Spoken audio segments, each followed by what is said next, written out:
नेपाली टोली वेस्ट इन्डिजसँग खेल्नको लागि तयारी अवस्थामा रहेको छ। नेपाली टिमले युएईमा हुने युनिटी कपका लागि आफ्नो सम्पूर्ण तयारी आज समापन गरिसकेको छ। खेल 27, 29 र 30 सेप्टेम्बरमा सञ्चालन भइरहेको छ। केही दिन ढिला गरेर पुगेको नेपाली टोली अन्ततः आफ्नो तयारी सम्पन्न गर्दै ऐतिहासिक र निकै नै विश्वकपका लागि समेत महत्त्वपूर्ण रहेको सिरिजका लागि तयारी भइसकेको छ। नेपाली टिमका लागि भिडियो लाइक, च्यानललाई सब्स्क्राइब गर्नुभएको छैन भनेदेखि एक सब्स्क्राइब र कमेन्ट बक्समा नेपाली टिमलाई अवश्य पनि शुभकामना दिनुहोला। सुरु गरौँ अहिलेको प्रस्तुति। युएईको शारजाहमा हुने टी20 सिरिजका लागि नेपाली टिम अभ्यासमा व्यस्त रहेको थियो। आज नेपाली टिमले अभ्यासलाई समापन गर्दै 27 देखि 23 सेप्टेम्बरसम्म हुने खेलका लागि आफ्नो तयारी पूरा गरिसकेको छ। खेलको कुरा गर्दाखेरि सबै खेलहरू शाहजहाँ स्टेडियममा सञ्चालन हुनेछन् भने लाइभको कुरा गर्दाखेरि कान्तिपुर टेलिभिजन र रुटिन अफ नेपाल भन्दाको युट्युब च्यानलबाट हामीले लाइभ हेर्न पाउनेछौँ। नेपाली समयअनुसार खेल राति 8:30 देखि सञ्चालनमा हुनेछ। र अब कुरा गरौँ नेपाली टिमको लाइनअप कस्तो बन्न सक्छ त्यो सम्बन्धी पनि केही चर्चा गरौँ। यी खेलाडीहरूको लामो समयपछि टिममा कमब्याक भएसँगै अवश्य पनि प्लेइङ 11मा केही परिवर्तन हुन सक्ने हामीले सम्भावनाहरू बुझ्न सक्छौँ। रोहित कुमार पौडेलको कप्तानीमा रहने नेपाली टिममा यी खेलाडीहरू समावेश हुन सक्छन्। ओपनिङमा आसिफ शेख, कुशल भुर्तेल,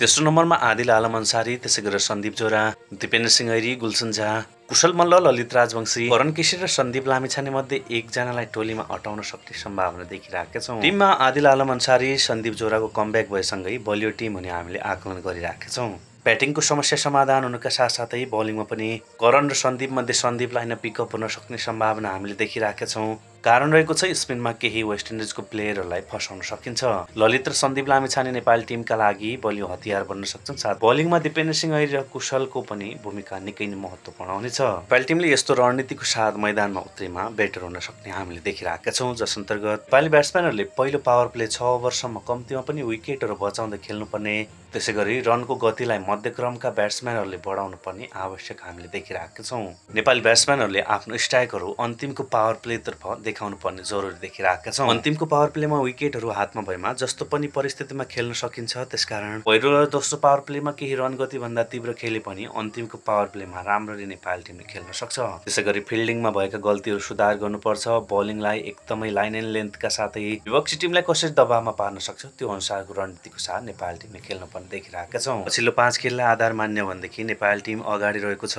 खेलिएका 5 खेलमा 1 मा बराबरी, 2 मा जित र 2 मा हार नेपाली टिमले बेहोरेको छ। उता वेस्ट इन्डिजको टिम 4 मा हार र 1 मा मात्र जित निकाल्न सफल भएको छ।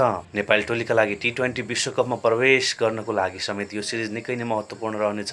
जुन किसिमको गल्तीहरू नेपाली टिमले लगातार दोहोऱ्याइराखेको छ त्यसलाई यो सिरिजमा रोक्नुपर्ने आवश्यक देखिरहेका छौँ। लगत्तै नेपाली टिमले टी20 एसिया स्तरीय विश्वकप ओमानमा खेलिरहेको छ, जहाँ नेपाली टिम जापान र कुवेतसँग प्रतिस्पर्धा गर्ने भएको हो। 3 ग्रुपबाट 6 वटा टोलीहरू सुपर 6 मा प्रवेश गर्नेछन्। सुपर 6 मा शीर्ष 3 मा पर्न सफल भएमा सन् 2026 को भारत र श्रीलङ्कामा हुने विश्वकपका लागि नेपाली टिम छनौट हुनेछ। र खेलाडीहरूको मनोबल पनि उच्च रहेको छ। साथै नेपाली समर्थकहरूले पनि निकै नै साथ दिनुपर्ने हामीले देखिरहेका छौँ। युएईमा रहेका सबै दर्शक श्रोताहरूले अवश्य पनि भिडियो हेर्दै हुनुहुन्छ भनेदेखि अवश्य पनि नेपाली टिमलाई सपोर्ट र साथ दिनको लागि सबै साथीहरू मैदानमा उपस्थित हुनुहोला। हवस्, नमस्ते।